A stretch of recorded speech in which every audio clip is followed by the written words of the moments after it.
All right, welcome to our module number 7 on Rome and Roman art. As we move into this, a lot of these modules get a little bit longer, so I want to keep everything under an hour within these lectures for loading time and stuff. So you may think that maybe I'm talking a little faster or skimming over things. Well, I'm giving you the stuff that you're supposed to be looking at and reading in the book. So if you feel like I've skimmed over it, just jump into the book and you'll find those paragraphs right with these images that'll give you the main ideas of what I want you to look at.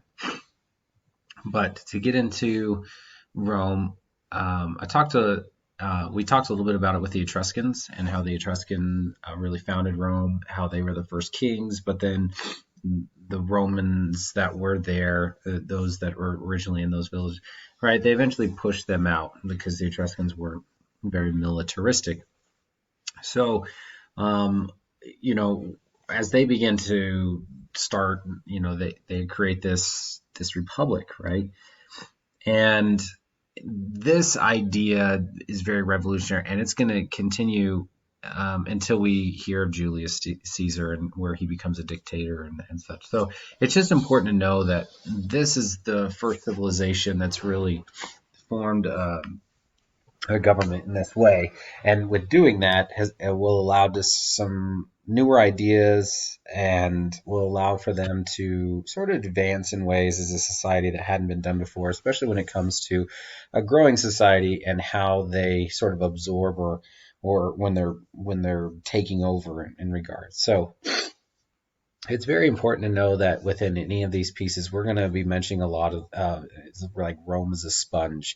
They're able to, when they take over, they don't just get rid of. They sort of incorporate the art. They fall in love with the Greeks and their work, and so when they take over those areas, right, they are appropriating as much as they can, and most Greek sculptures have survived in Roman copies of those marble and stone. So that's how we know of their existence or what they look like, and sort of that influence. So Greek influence never goes away. Architecture, though, is going to be one of the main points that we really harp on, and that's because Rome invents and perfects concrete, and this concrete allows for new construction in a grander scale and in a quicker scale, and allows them to do a lot of things that we hadn't normally seen before. And what's really interesting about the concrete is that formulas that they invented were sort of lost to time. And you'll read about this a lot in art history or in history, where civilization rises, and how did they do that? What happened? All that knowledge sort of gets lost. And it's not till modern times that we really get a better sense of what they were doing and the mixtures that they were creating that allowed them to know how to create heavier concretes, lighter concretes, and how that'll add to these three main architectural features that they do, which are barrel vaults, groin vaults, and hemispheric domes. So you'll need to know these for your quiz. Now, just sort of a quick image on that, right? We have our basic arch right here on the left. An arch is held together by this main, what's called a keystone. It itself is tapered on the side, so it's sort of wedge shaped and it fits right in there. And that keeps tension along this entire arch. That tension, of course, is really what holds it up. Now, if we take an arch and we extend it down like a hallway, now we have a barrel vault. So we have a hallway. You can think of any sort of typical arch, right? And that has a lot of support, has a lot of structure. And the more that you add together, the stronger it becomes. There's more weight that's going to be dispersed along here. Now, if we take two barrel vaults and we run them together at 90 degrees, we get what's called a groin vault, where they come together. Now, it still holds a lot of weight. It's not that these legs down here cannot support anything. They really can, because of that pinch point, once again. So those points like the keystone or anywhere where we see that tension really build is really where it has to be its strongest. Now, art and why they're making art is very interesting, because we see a shift from making art about their gods and more about themselves or their rulers. So we have two main classes: the patricians or upper class, and the plebeian, the lower class. The patricians are usually known as true Romans, meaning that they were Romans. They're not Etruscans. They're not anywhere else. Even those people that are literally born in Rome doesn't make them a Roman, right? That direct descendant. And in order to have this um, uh, this title, this like leadership, and you can think of it sort of like in our way that we talk about each other from where we are in our states, right? And there's always like oh well, yeah, I've been here for X amount of generations. Well, Rome it does the same thing, and in order to prove this, they create from the influence from the Greeks these statues, these carvings that's known as verism or veristic, right? And what that means is that they want every detail possible in that face. They are interested in the portrait. Now, strangely enough, they're interested in the portrait, but not so much the rest of the body. So we sometimes see like an older face on a younger body, sometimes more musculature or something. So it's not that they're creating this ideal subject. They want you to know their social status by these commissions. So this is definitely a thing of wealth.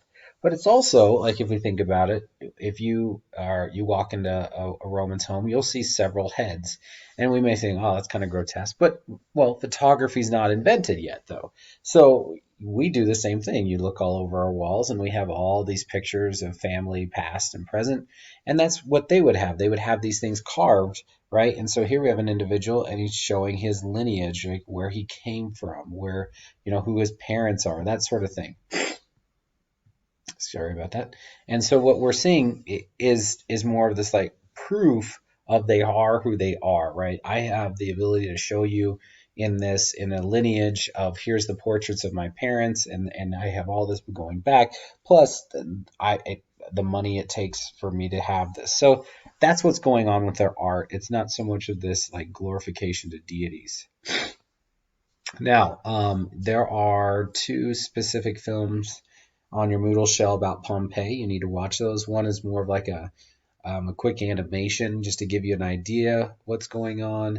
I'm not going to go into extreme detail there. I'm just going to let you know that Pompeii is that city that's covered by volcanic ash. It's not that lava flowed over it. So if you're thinking like, oh, this thing was covered by, hot molten lava. It's not that. It was the ash and the gas and stuff, and it was preserved. It wasn't found until 1756, in which before it was just a myth. And so when it was found, Herculaneum and Pompeii, it really started a whole new neoclassical movement in art, and everybody wanted these artifacts. But what they found was true Roman images and things perfectly preserved. Like most civilizations that get sacked and taken over, we don't get the purest sense of what it was like. But Pompeii, we do. Everything was really intact. I mean, the ash had really done a really nice job of not allowing decay to happen. So we have these wonderful looks into like this mural scene here, which shows that there was an understanding, a little bit of perspective, not fully. We don't know for sure if they really understood the math behind it, and that won't really happen until the Renaissance. But at least here we're seeing where there's illusions of depth going on. And so we have linear perspective and atmospheric perspective being used. Well, watch those films. They're highly educational about like what was going on, how quick it happened. And then there's even one movie. It's kind of like more like a skit, like a movie, but it's really interesting how scientists are able to sort of see where these people are, their lives, where they live, because so much was preserved. Now, the early empire, this is this is after Julius Caesar has seized control. So, in its history, Julius Caesar marches on Rome, declares himself a dictator, becomes a ruler, and then from there's several successors. But it's a time called the Pax Romana, meaning peace in Rome. Anytime there's peace, then there's gonna be prosperity, and especially for the arts. Augustus is one of the more famous of the names and one of the more predominant. And here we see him, and statues like this were commissioned, and just like we saw with the Verasic style, where we see him here in his armor showing him as a warrior, but we also see him in the cloth, which shows him as the politician and the senator. We see Cupid down here riding a dolphin, and this is sort of this idea of here's my lineage. I come from the gods. I'm ordained by the gods, and as these are symbols to the gods themselves. So there's a lot that's going on in these sculptures. So when we first look at them, we sometimes think, oh, that's just Roman and their glory. But there's a lot of symbolism happening in these. And these will continue to be commissions that get spread around. And so they're almost like propaganda pieces to show, like, I'm a ruler, I'm powerful, people love me, I'm wise, I can do it all. So getting back to architecture a little bit during this Pax Romana phase, because the Rome is just spreading out and conquering, and then what they do is, they absorb and say, well, if you want to be a part of Rome, just let's be a part of Rome. So there's a lot of cultures that are encompassed in sort of the Roman Empire, and they realized, really quickly that in order for anything to survive, they're going to need water and lots of sources of it. And aqueducts are what they're most famous for, and building these. And this one you can see is the Pont du Gard in France. And what this does is allow for water to be transported over long distances. And what they would do usually is find on a mountainside, like a spring or something, and they would calculate, and they usually did like I think it was like a 0.4% grade. Most all these aqueducts follow a very low grade of decline. So that way the water coming out of the spring is sort of caught right in this trough, and this trough is then slowly slowly going downhill, just enough. You don't want a rush of water coming all the time. And that's what we're seeing here is this very top channel here. That actually probably was a road, but right down in here was also areas where that water could be carried. So there's several layers here, and each one of these could have, or just one of them could have. There are different designs in how they do it, but that water is now being transported to its major cities. In Rome itself, Rome had 7 springs around it that aqueducts were used to funnel it into the city. And interesting enough, it was the water sources that really decided sort of neighborhoods and class systems. So if you got water from a very specific area, and maybe that water was dirty, that was going to be the poorer area. And so it's kind of interesting that even from the very earliest of major cities, because Rome is going to become the biggest that we'd seen in the world. You're already having these sort of like social class systems that sort of discriminate against one another. So, but the aqueducts are definitely something you need to know. Now, the Colosseum, of course, that is, of course, probably the most iconic building in all of Rome. And there's a film on Canopy I want you to watch called Colosseum, the Roman Death Trap.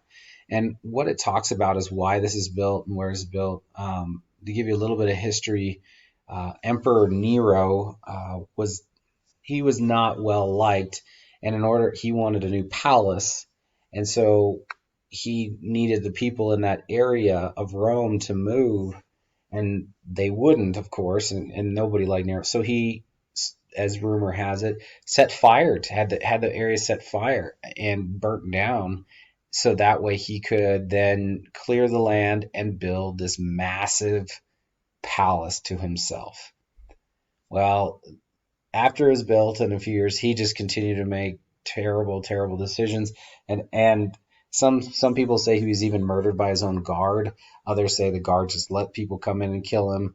But we know he didn't last long. And the next emperor, what he did was he leveled that area and had the Colosseum erected on it as a dedication to the people. So this thing was built to entertain. It's where we get a lot of our sort of like first sports stadiums and such. But this thing was like 24-hour really showtime. Like you could go to the Coliseum at 1 o'clock on a certain day, and that's when these sorts of fights or exhibitions would be taking place. They had, exhibitions with animals. fighting humans, sometimes animals fighting animals, sometimes, this is where even in history, Christians were put to death, sometimes on display in numerous ways. But the most ultimate is when we think of like the gladiators, and that was like that, the main event, pay per view highlight of the fight, or highlight of the day sort of fight. But you could find anything from ship naval battles. What they had was a really sophisticated system where they can flood this area and bring in battleships, and simulate battles that had happened historically. It's just a fascinating place. If you ever make it to Rome, I highly recommend taking the tour of it. One of the coolest things I remember seeing there was that even up in the upper levels, which up here is what's remained, because this is a lot of it has fallen into decay over the time, but what remained up there were carvings you could tell by like kids, where they were almost like stick figures of gladiators with a name under there, and like that was their favorite, right? Like we wear a jersey for our favorite sports player, like they had that there. It was the same sort of atmosphere, so pretty cool. Another important feature that comes about is an oculus, and we're also going to see some triumphal arches. You'll need to know those terms. I'll talk about both those more in detail in just a second. Uh, we talked already about sort of the idea of an arch, right? And then when combining those, right, these are techniques that the Romans perfected that allowed them to stack up, and that's what we're seeing within their architecture that allows them to build higher and higher and higher. Okay, so here's some of these columns that were built. These columns themselves are uh, extremely high. They're 3 stories tall at least. And what I gave you little details of it, and it sort of goes in a very similar format that we've seen to the stelae in Mesopotamia, right? These sort of side views, a little bit of foreshortening, but just a little bit of relief, and it talks about the victories and the accomplishments of the individuals. These are quite common all over, and so we see the friezes, as they're known, carved into these. So I want to get into that oculus again, though, and this comes to play in Hadrian. Hadrian, several emperors later, he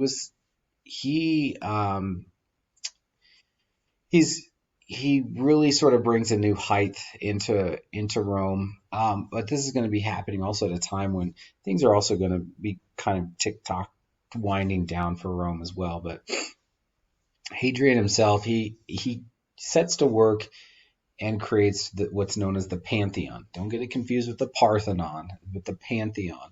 And the Pantheon is a really amazing building because it wasn't built as a specific temple. It was built as sort of the first universalist church, let's call it. And in there, in its circular design, and you can look at the images there, and there are more. I also have a film on Canopy about this, but it was built in a way that it was allowing the concrete to get thinner and thinner and change up to the top. So it's a really amazing dome, and really the first dome that we know of, and especially built like this on this scale. And what's really cool about it is this: in the very center is the oculus, which is a opening in the roof. It's never closed. And usually the first question I get is, well, what if it rains? Well, it rains. And if you're standing in the center, you get wet. But there's actually a little drain down on the floor. But it's a really, really interesting building that holds a lot of.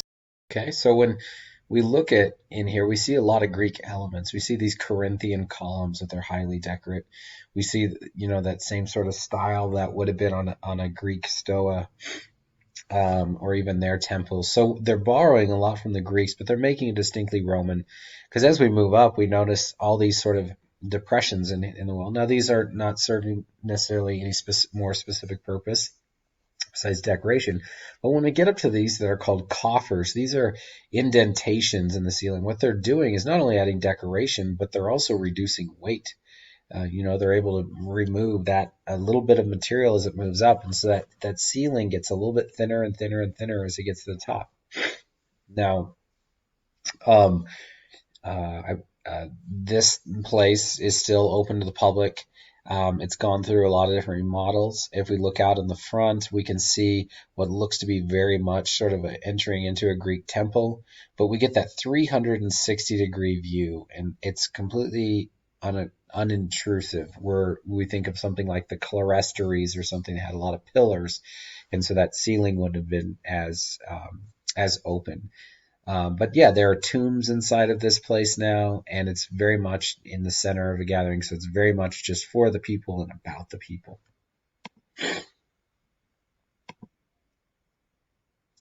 Rome's influence stretches, and I just want to sort of point this out. Petra, as made famous in Indiana Jones, um, is is is modeled off of some of these ideas that came off of when Romans were conquering an area. So the the locals are borrowing from Roman ideas to have these places carved. This is known as the treasury, and more famous is the being the piece that's in the canyon scene there, and everything about it you can see is very distinctly Greek and Roman influence. But this is an entire city carved into sandstone and limestone, and was sort of like a trading way station for a long period of time. You can see carved into the side the handholds that would have been used to sort of ladder themselves up to get up to other places. There are tombs and everything. It's a massive city and layout, and I put a link to the Google Earth layout of it on your Moodle shell. Some other really important things that the Romans were doing, especially later, and comes from, you can see sort of a Roman Egyptian hybrid, is painting of a sarcophagus for the dead, and they're using encaustic paint. So encaustic paint is pigment that is bound in wax. It's trapped in that wax. So if you take hot wax as your binder and you're putting in just dry pigments and mixing it up and keeping it really warm and then painting with it, yes, you have to go quick. Or keep a really good heat source on it. But when it cools, that cold wax, right, is not going to allow oxygen in there, meaning that that pigment's going to stay very strong. So the pieces that have survived of this are very vivid and show us detail. They show us nice portraiture, and we're seeing really more focus on painting than we ever have within a culture. And unfortunately, a lot of these were on wood, so the wood itself can decay and stuff. But those that have survived are very impressive. Now, as we get later into the Roman Empire, there's a lot to say about specifically Constantine. His important role as he sort of takes Rome back. Rome is split into several empires by this time, and so he kind of, by luck and by default and by some things, is able to become the sole emperor again. He, though, finds that he uses Christianity. He makes it legal for the first time, so there isn't any further persecution of Christians. And this comes to him in a vision before he actually is going to march on Rome. And anyway, and there's a whole other story with that that's included in your book. But this conversion sort of sets him on a path. He moves the capital to Byzantium, renames it Constantinople, which we know as Istanbul, and that's going to sort of push us into a whole new movement. But Constantine is really renowned, is veneered, and what's really cool is this is a head that it remains, but it would have been on a massive, colossal statue like you see on the right. That's sort of the reconstruction of it. There's pieces that still remain, but it's amazing. It's just kind of there in this courtyard near the Forum in Rome, and so you kind of walk in this corridor, and there's this massive head looking at you. But what's I really want to focus on is, because Christianity is now considered legal, they look for places of worship, and being in Rome and stuff, they look to the most common, which is a Roman basilica plan. These basilicas were built kind of like city halls, right? They're public buildings. They're used for open forum. Sometimes there was a little bit of markets that are going on there, but they're for public functions and the public courts. And so if we look at this, you may already say, oh, that kind of looks like it's a church.